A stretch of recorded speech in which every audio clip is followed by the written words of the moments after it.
Welcome back to the vlog. Super busy one today. I am first speaking to co-founder Nick about a winning pitch and then to the GOAT Studios. Exciting. You ready? Let's go.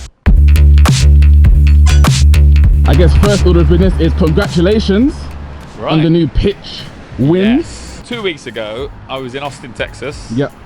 And I was with Melanie, who's a senior account manager, and Greg, who's an account director from our team. And basically we pitched for this company, hyper wellness, like franchise business.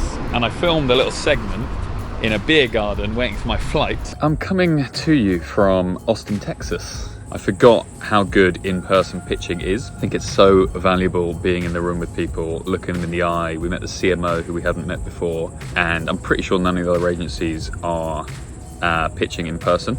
So puts us at a big advantage, shows we care and we want the account. And it went well.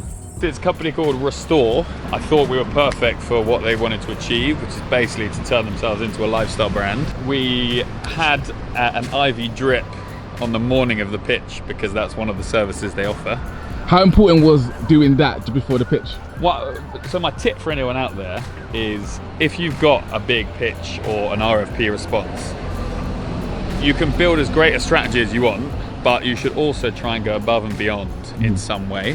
In the lead up to the pitch or on the pitch, you're doing something that is completely different and just sets you apart to what everyone else will be doing. I flew from London, which again showed, co-founder being involved is good, but flying from London showed proper dedication. We got a cab to the head office, and in the cab, we uploaded some photos of us in the location because we had a slide which was all about like getting to know your brand. And then we turned up literally with like a strap around our arm and like a plaster. Yeah. So immediately we walked in, they were like, oh wow, you've just come from it. And if you're a brand, especially if you're a brand who are selling services that you need to experience to properly understand. And we're an influencer agency, right? So it's really important that we find influencers who also care and we're able to communicate the brand story in a proper way. I think the key thing with most pitches is to really listen and like understand what the current frustrations are and current requirements and needs are. And actually what you need to be doing is letting the potential client lead, and you need to ask as many questions as possible so you can then frame your positioning of your agency in a way that is most appropriate. Stumbled across two goats. Can never go too far about seeing goats in the wild. There's no reason why I use Spotify over Apple Music. I want to get your thoughts and opinions on Spotify. Are you a Spotify user? I am a Spotify user, through and through. Are you a Spotify user? Yeah.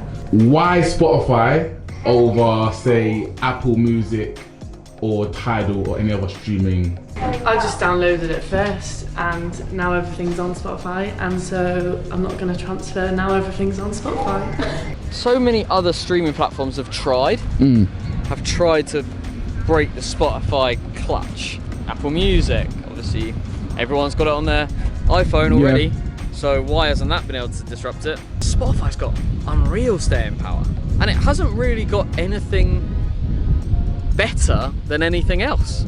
I can't do something on Spotify I can't do on Apple Music.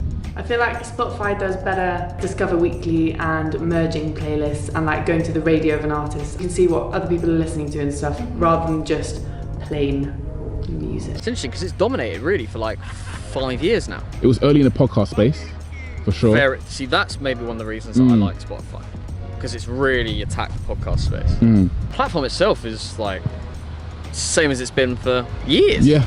Nothing's changed. We talk about Instagram not changing, Facebook not changing, things not innovating. Actually, one of the platforms that we probably use more than all the others, just in the background. Spotify doesn't change at all. Yeah. It's got really, really strong use case, but no actual USP. I'm on the way to the GOAT Studio because a little buddy told me there's a shoot going on and it will be my first behind the scenes shoot at the GOAT. So I'm super excited to find out the processes and exactly what's going on. So we are at the GOAT Studios and I am sat with the lovely Shannon. I am a scene designer at the GOAT agency, and I'm here today. We're shooting a skincare brand, helping do art direction. How important is, I guess, what you're doing today It's just to make sure that the products that are being shot are what we are envisioning. So I've had like a lot of input with the photographer today, making sure that the outcome is what we need. It's all going really well. We've shot quite a lot, and we've only been shooting for a few hours, so I think we're very on schedule. On the day, which is today, how much do you stick to that brief, and how much is there like wiggle room to like try new things? It's quite a detailed brief, so we give a mood board and then we have different sections. So it may be lighting, it may be props, it may be colour palettes, things like that. So we kind of knew what we wanted going into the shoot. I think it's more just making sure that the products are placed in the correct way to get the final outcome. I think that's the thing that's kind of like on the day you just improvise and maybe switch a few things around.